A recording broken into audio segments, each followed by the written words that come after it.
Hello YouTube family, एक बार फिर से आप सभी का मोस्ट वेलकम है हमारे यूट्यूब चैनल जिसका नाम है सक्सेस मंत्रा बाय दीपक राय सर। आज मैं एक बार फिर आपकी क्लास में हाजिर हुई हूँ जीके जीएस के इंपॉर्टेंट क्वेश्चंस को लेकर के, जो कि आपके एग्जाम के अकॉर्डिंग बहुत ही हेल्पफुल होंगे। तो आप इस वीडियो को सबसे लास्ट तक देखिएगा, एंड तक सारी वीडियो को देखिएगा, सारे क्वेश्चंस को कवर करिएगा एंड लास्ट में हमें कमेंट सेक्शन में ज़रूर बताइएगा कि आपको सारे के सारे क्वेश्चंस कैसे लगे एंड आपको ये जो वीडियो है वो कितनी नॉलेजेबल लगी। तो चलिए आज की हम अपनी वीडियो को स्टार्ट करते हैं। क्वेश्चन नंबर 1 आपकी स्क्रीन पर है। हिमालय का सबसे बड़ा तथा सबसे ऊंचा भाग क्या कहलाता है? कुमाऊं हिमालय, पंजाब हिमालय, नेपाल हिमालय या फिर असम हिमालय। अब आपसे पूछा है कि हिमालय के सबसे टॉप पोर्शन को क्या कहते हैं, तो आप याद रखिए इसका राइट आंसर क्या हो जाएगा, नेपाल हिमालय। यानी इसका राइट आंसर क्या हो जाएगा, option number C, Nepal Himalaya. Nepal Himalaya जो है वो हिमालय का सबसे बड़ा तथा सबसे ऊंचा भाग है। और अगर हम बात करें इसकी लंबाई की, तो इसकी लंबाई है 800 किलोमीटर। लगभग 800 किलोमीटर जो है नेपाल हिमालय की लंबाई है। और साथ ही साथ एक चीज आप और याद रखिए कि नेपाल हिमालय की ही सबसे ऊंची चोटी क्या है, माउंट एवरेस्ट है। ठीक है, नेपाल हिमालय की ही सबसे ऊंची चोटी माउंट एवरेस्ट है। नेपाल हिमालय की लंबाई हमने आपको बता दी 800 किलोमीटर। और अगर हम बात करें हिमालय के सबसे बड़े और ऊंचे भाग की, तो आपको याद रखना है option number C, Nepal Himalaya. बढ़ते हैं अपने नेक्स्ट क्वेश्चन पे। नेक्स्ट क्वेश्चन है आपकी स्क्रीन पर, question number second. Question number second कह रहा है कि टिहरी बांध कौन से राज्य में स्थित है? टिहरी बांध पूछा है कि किस राज्य में अवस्थित है, हिमाचल प्रदेश, पंजाब, उत्तराखंड या फिर असम। तो आप याद रखिए कि टिहरी बांध कहाँ पर अवस्थित है, ऑप्शन नंबर सी, उत्तराखंड में। टिहरी बांध से राज्य पूछा जाएगा तो एकदम अच्छे से लर्न रखना है। टिहरी बांध कहाँ अवस्थित है, उत्तराखंड में अवस्थित है। अगर हम बात करें टिहरी बांध की, तो टिहरी बांध जो है वो टिहरी विकास परियोजना से जुड़ा हुआ है और उत्तराखंड राज्य के ये टिहरी जिले में अवस्थित है। कहाँ पर, उत्तराखंड राज्य के टिहरी जिले में ये अवस्थित है, इसीलिए इसका नाम क्या है, टिहरी बांध है। और इसे जो है एक और नाम से जानते हैं। किस नाम से जानते हैं? टिहरी बांध को एक और नाम से जानते हैं, स्वामी राम तीर्थ सागर बांध। किस नाम से जानते हैं, आप अपनी नोट्स में मेंशन करेंगे। टिहरी बांध का एक दूसरा नाम है स्वामी राम तीर्थ सागर बांध। और ये जो है किन दो नदियों के संगम पर बनाया गया है, तो ये भागीरथी तथा भीलांगना नदी के संगम पर बनाया गया है। किस किस के संगम पर? भागीरथी और भीलांगना नदी के संगम पर बनाया गया है। तो आप राज्य याद रखेंगे, option number C, Uttarakhand. Next question है आपकी स्क्रीन पर, question number third. Question number third आपसे कह रहा है कि भारत का उत्तरी मैदान किन नदी प्रणालियों के द्वारा बना है?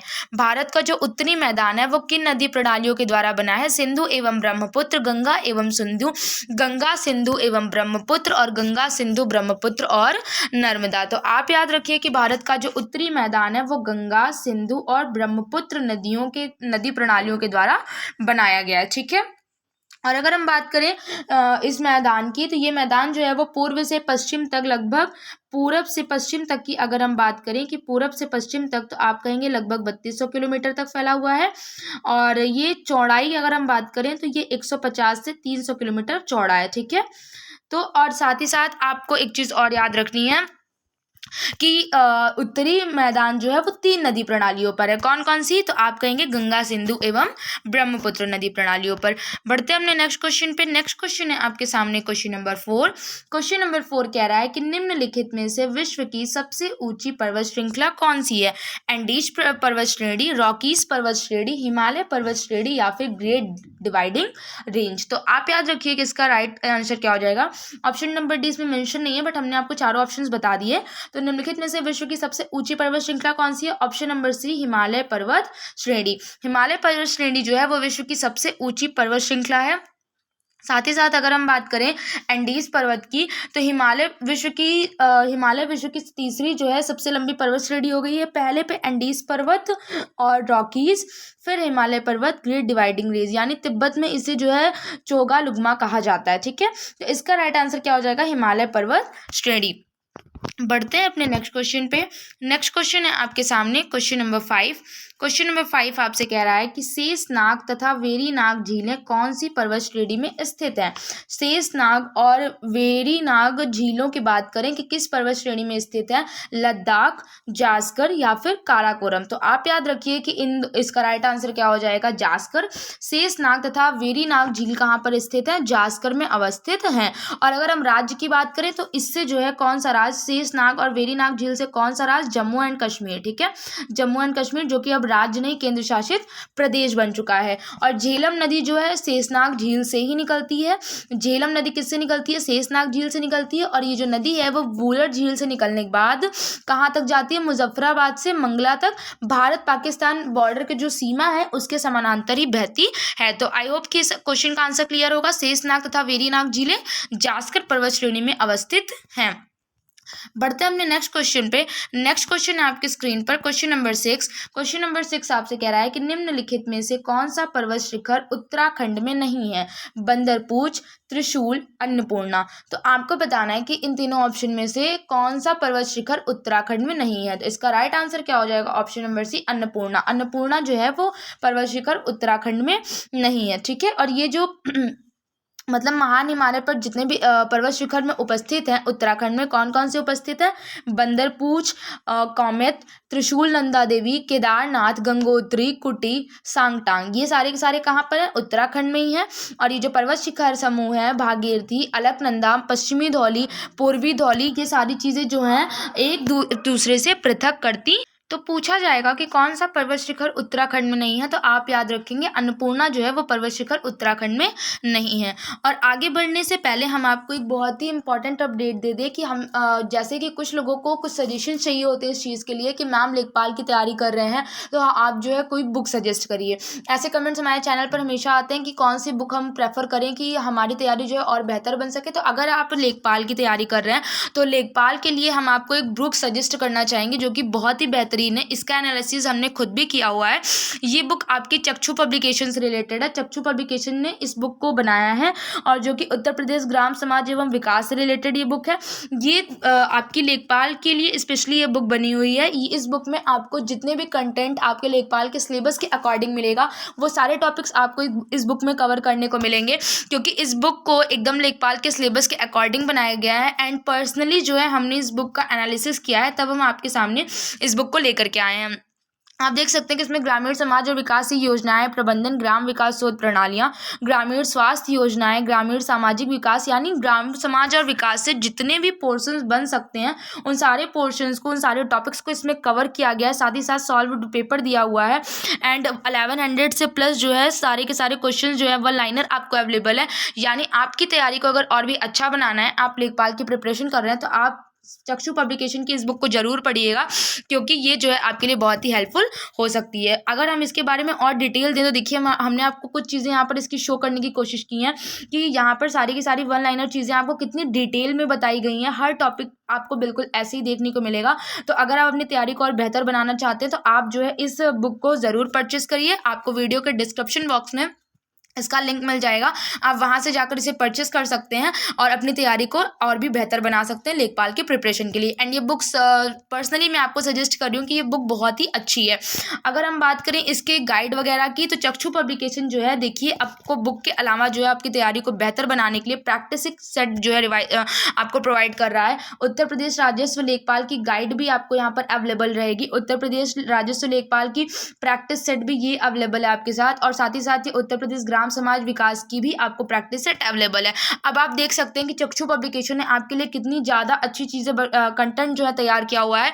तो अगर आप इंटरेस्टेड है इस बुक के लिए तो हमारे वीडियो के चैनल के डिस्क्रिप्शन बॉक्स में आपको इसका लिंक मिल जाएगा, वहाँ से जाकर के इसको आप परचेस कर सकते हैं। साथ ही साथ ये बुक मार्केट में भी अवेलेबल है, आप चाहें तो इसे मार्केट से भी परचेस कर सकते हैं। ठीक है, बढ़ते हैं अपने नेक्स्ट क्वेश्चन पे और देखते हैं कि नेक्स्ट क्वेश्चन हमसे क्या कह रहा है। नेक्स्ट क्वेश्चन है आपके सामने, भारत की दूसरी सबसे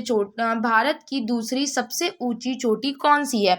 पूछ रहा है आपसे कि भारत की दूसरी सबसे ऊंची चोटी कौन सी है, त्रिशूल, नंदा देवी, नंगा पर्वत या फिर कामेत। तो आप याद रखिए इसका राइट आंसर क्या हो जाएगा, option number B, Nanda Devi.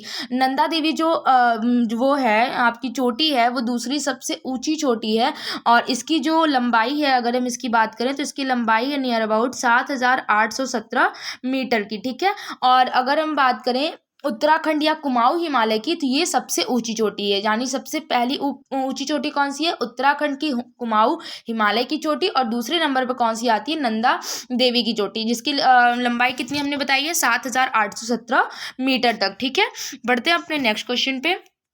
Next question है आपके सामने, जम्मू को श्रीनगर से जोड़ने वाला दर्रा कौन सा है? जम्मू को अगर हम बात करें श्रीनगर से कौन सा दर्रा जोड़ता है, ये आपको बताना है। बनिहाल दर्रा, बुर्जिल दर्रा या फिर काराकोरम दर्रा या फिर शिपकिला दर्रा। तो आपको याद रखना है कि जम्मू को श्रीनगर से जोड़ने वाला जो दर्रा है वो कौन सा है? ऑप्शन नंबर ए बनिहाल दर्रा है।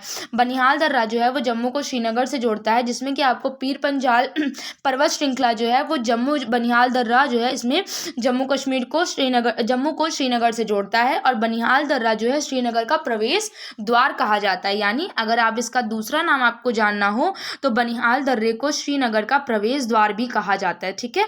और अगर आपसे क्वेश्चन में पूछता है कि जम्मू को श्रीनगर से कौन सा दर्रा जोड़ेगा, तो आप याद रखिए बनिहाल दर्रा, और बनिहाल दर्रा को श्रीनगर का प्रवेश द्वार भी कहा जाता है।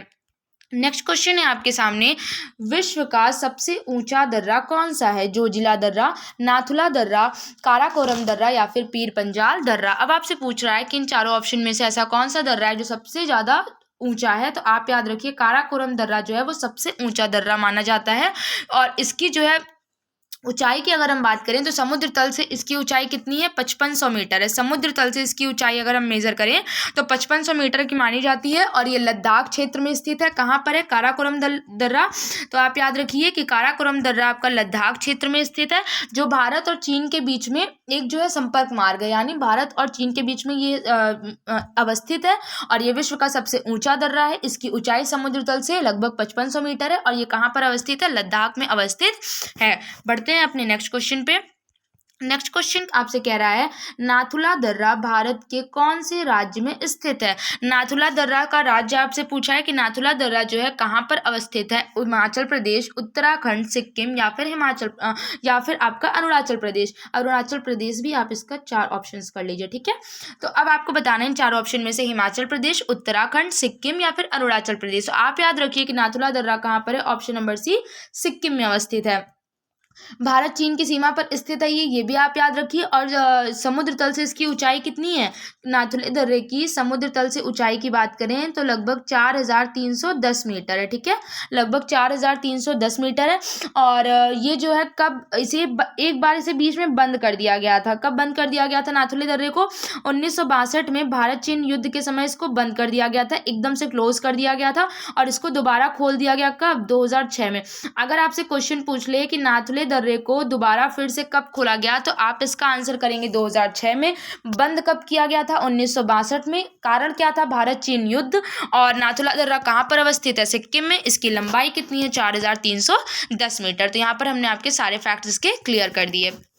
नेक्स्ट क्वेश्चन है आपके सामने, विश्व का सबसे बड़ा नदीय द्वीप किस नदी पर स्थित है? विश्व के अगर सबसे बड़े नदीय द्वीप की बात करें तो ये किस नदी पर स्थित है? ये आपसे पूछा है। गंगा, ब्रह्मपुत्र, सिंधु या फिर महानदी। तो आप याद रखिए इसका राइट आंसर क्या हो जाएगा? विश्व का सबसे बड़ा नदीय द्वीप ब्रह्मपुत्र पर स्थित है। ब्रह्मपुत्र नदी असम में अनेक धाराओं में विभाजित हो जाता है, जिससे नदीय द्वीपों का निर्माण होता है। तो सबसे बड़ा नदीय द्वीप कहाँ पर अवस्थित है? तो आप कहेंगे ब्रह्मपुत्र पर। और अगर हम बात करें कि सबसे बड़ा नदीय द्वीप है कौन सा, तो वो भी आप याद रखेंगे मांजुली नदी द्वीप। मांजुली जो है नदी द्वीप जो है विश्व का सबसे बड़ा नदीय द्वीप है। और इस द्वीप में सोनवाल जनजाति जो है निवास करती है। ठीक है। नेक्स्ट क्वेश्चन है आपके सामने, चित्रकूट जलप्रपात कौन सी नदी पर स्थित है? अगर हम बात करें चित्रकूट जलप्रपात की तो कौन सी नदी पर स्थित है? सोन नदी, भद्रावती नदी या फिर इंद्रावती नदी। तो आप याद रखिए कि चित्रकूट जलप्रपात जो है वो इंद्रावती नदी पर अवस्थित है या स्थित है। और चित्रकूट जलप्रपात जो है वो छत्तीसगढ़ में इंद्रावती नदी पर स्थित है। और अगर हम बात करें इंद्रावती नदी की तो ये गोदावरी की सहायक नदी मानी जाती है। इंद्रावती नदी को गोदावरी नदी की सहायक नदी माना जाता है। और चित्रकूट जलप्रपात कहाँ पर अवस्थित है? इंद्रावती नदी पर स्थित है। नेक्स्ट क्वेश्चन आपसे कह रहा है, भारत की सबसे लंबी तटरेखा वाला राज्य कौन सा है? महाराष्ट्र, आंध्र प्रदेश, गुजरात या फिर पश्चिम बंगाल। तो आप याद रखिए कि भारत की सबसे लंबी तटरेखा वाला राज्य कौन सा है? Option number C Gujarat. And ये क्वेश्चन आपका बहुत ही फेमस सा है। हमेशा जो है इस क्वेश्चन को पूछा जाता है कि सबसे लंबी तटरेखा वाला राज्य कौन सा है। तो आप इसका राइट आंसर करेंगे ऑप्शन नंबर सी गुजरात। और कभी कभी इसकी अगर लंबाई आपसे पूछ ले कि इसकी लंबाई कितनी है इसके तटीय सीमा की, तो आप याद रखिए 1214 किलोमीटर किलोमीटर। अब आप समझ सकते हैं कि इसको जो है सबसे लंबी तटरेखा वाला राज्य क्यों कहा गया, क्योंकि इसकी लंबाई कितनी है, 1214 किलोमीटर है। गुजरात के तट पर नर्मदा, ताप्ती, माही, साबरमती नदियां जो है अपने उपजाऊ भूमि का निर्माण करती हैं। और मुख्य भूमि पर अगर हम बात करें कि कितनी जो है सीमा रेखा की लंबाई है, तो वो है 6100 किलोमीटर। और द्वीपों सहित अगर हम टोटली कहें कि भारत की कुल तटीय सीमा कितनी है, तो आपको मैंने पिछली वीडियो में बताया था कि 7516.6 किलोमीटर। ये क्या है, ये भारत की कुल तटीय सीमा की लंबाई है। और अगर हम बात करें गुजरात तटीय सीमा की लंबाई, तो आप कहेंगे 1214 किलोमीटर है। ठीक है, बढ़ते हैं अपने नेक्स्ट क्वेश्चन पे। नेक्स्ट क्वेश्चन आपसे कह रहा है दीनदयाल उपाध्याय बंदरगाह को क्या कहा जाता है। दीनदयाल उपाध्याय बंदरगाह को क्या कहा जाता है, ये आपसे पूछा है। आंसर दिया, ऑप्शन दिया हुआ है कांडला बंदरगाह, मुंबई बंदरगाह, कोची बंदरगाह या फिर विशाखापट्टनम बंदरगाह। तो आप याद रखिए कि दीनदयाल उपाध्याय बंदरगाह किसको कहा जाता है, कांडला बंदरगाह को कहा जाता है। यानी इसका राइट आंसर क्या हो जाएगा, ऑप्शन नंबर 1 कांडला बंदरगाह। और कांडला बंदरगाह को ही दीनदयाल उपाध्याय बंदरगाह कहते हैं। दोनों ऑप्शन में से कुछ भी पूछ ले तो आपको ये दोनों वर्ड्स याद रखने हैं। और जो ये कांडला बंदरगाह जो है ये एक ज्वारीय बंदरगाह है। कैसा बंदरगाह है, ये एक ज्वारीय बंदरगाह है। यहाँ पर नमक और सूखे मेवे का निर्यात होता है। इस बंदरगाह से ज्यादातर कौन सी चीजें निर्यात होती हैं, तो आप याद रखिए यहाँ पर नमक और सूखे मेवे का निर्यात होता है। ठीक है, तो यहाँ से जितने भी क्वेश्चंस बन सकते हैं पॉसिबल क्वेश्चंस, वो हम आपको क्लियर करते हुए चल रहे हैं। नेक्स्ट क्वेश्चन है आपके सामने, भारत का कॉफी बंदरगाह किसे कहा जाता है। अगर हम बात करें भारत के कॉफी बंदरगाह की, यानी कहाँ ऐसा कौन सा बंदरगाह है जो कि सबसे ज़्यादा यहाँ से कॉफी निर्यात की जाती है। ऑप्शन दिया हुआ है कोची बंदरगाह, जवाहरलाल नेहरू बंदरगाह, न्यू मंगलौर बंदरगाह या फिर हल्दिया बंदरगाह। तो आप याद रखिए कि जो न्यू मंगलौर बंदरगाह है, यानी ऑप्शन नंबर सी, इसे जो है भारत का कॉफी बंदरगाह कहा जाता है। और न्यू मंगलौर बंदरगाह किस राज्य में अवस्थित है, वो भी आप याद रखिए। न्यू मंगलौर बंदरगाह कर्नाटक राज्य में अवस्थित है। ठीक है, न्यू मंगलौर बंदरगाह आपका कर्नाटक राज्य में अवस्थित है। और सेंटोस बंदरगाह, कौन सा, सेंटोस बंदरगाह जो है वो ब्राजील में स्थित है। ये विश्व का कॉफी बंदरगाह है। अगर आपसे पूछे कि विश्व का कॉफी बंदरगाह कौन सा है, तो आप कहेंगे सेंटोस बंदरगाह। और अगर आपसे कहे भारत का कॉफी बंदरगाह, तब आप कहेंगे न्यू मंगलौर बंदरगाह। तो हमने आपको भारत और विश्व दोनों के कॉफी बंदरगाहों के नाम बता दिए हैं। नेक्स्ट क्वेश्चन है आपके सामने, कह रहा है भारत का सबसे आधुनिकतम बंदरगाह कौन सा है। जो सबसे ज़्यादा मॉडरेट है, सबसे ज़्यादा डेवलप पोर्ट है, वो आपसे पूछा है। जवाहरलाल नेहरू बंदरगाह, मार्मागोवा बंदरगाह, तूतीकोरन बंदरगाह या फिर एन्नौर बंदरगाह। अब आपको बताना है कि सबसे ज़्यादा मॉडरेट बंदरगाह इनमें से कौन सा है। तो आप याद रखिए कि जवाहरलाल नेहरू बंदरगाह को सबसे ज़्यादा मॉडरेट और सबसे ज़्यादा डेवलप किया गया है। अगर हम बात करें जवाहरलाल नेहरू बंदरगाह कहाँ पर स्थित है, तो आप कहेंगे ये महाराष्ट्र में स्थित है। कहाँ पर स्थित है, जवाहरलाल नेहरू बंदरगाह जो है वो महाराष्ट्र में अवस्थित है, जिसे हम एक और नाम से जानते हैं, जिसे हम नावा सेवा बंदरगाह के भी नाम से जानते हैं। और ये जो है मुंबई बंदरगाह के भार को कम करने के लिए इस पोर्ट को बनाया गया है। और अभी तक भारत का सबसे आधुनिकतम बंदरगाह यही जवाहरलाल नेहरू बंदरगाह बन चुका है। ठीक है, बढ़ते हैं अपने नेक्स्ट क्वेश्चन पे। नेक्स्ट क्वेश्चन आपसे कह रहा है कि जोग जलप्रपात कौन सी नदी पर स्थित है। जोग जलप्रपात की अगर हम बात करें कि कौन सी नदी पर स्थित है, ये आपको बताना है। भद्रावती नदी, शरावती नदी, पेरियार नदी या फिर कृष्णा नदी। तो आप याद रखिए कि जो जोग जलप्रपात जो है वो शरावती नदी पर स्थित है। जोग जलप्रपात किस नदी पर स्थित है, तो आप कहेंगे जोग जलप्रपात जो है वो शरावती नदी पर स्थित है।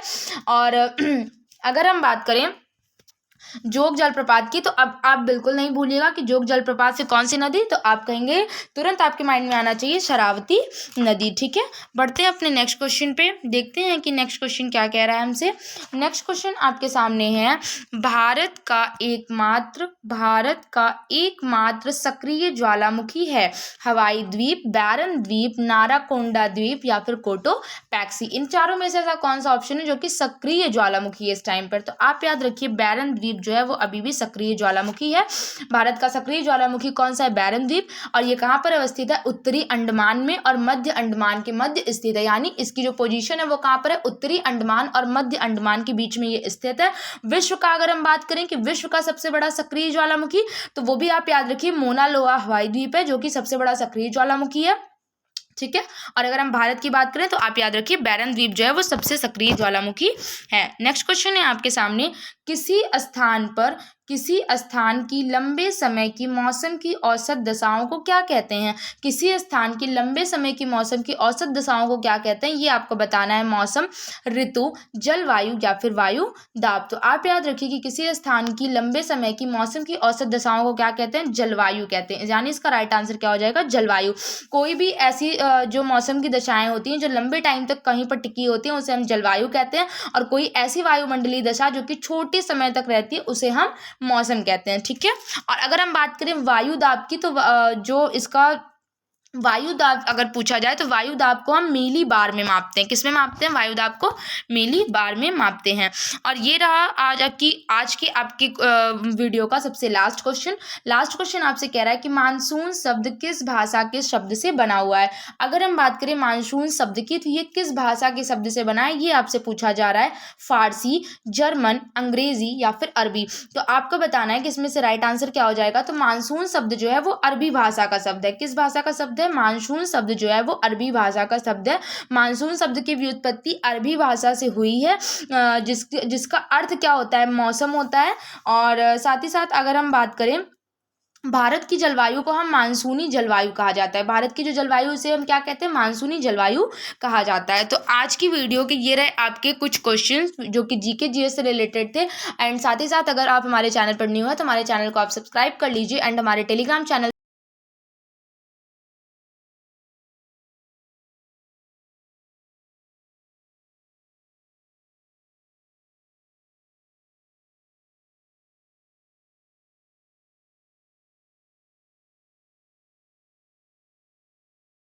और बेहतर बनाइए। मिलते हैं अपनी नेक्स्ट वीडियो में, तब तक के लिए थैंक यू।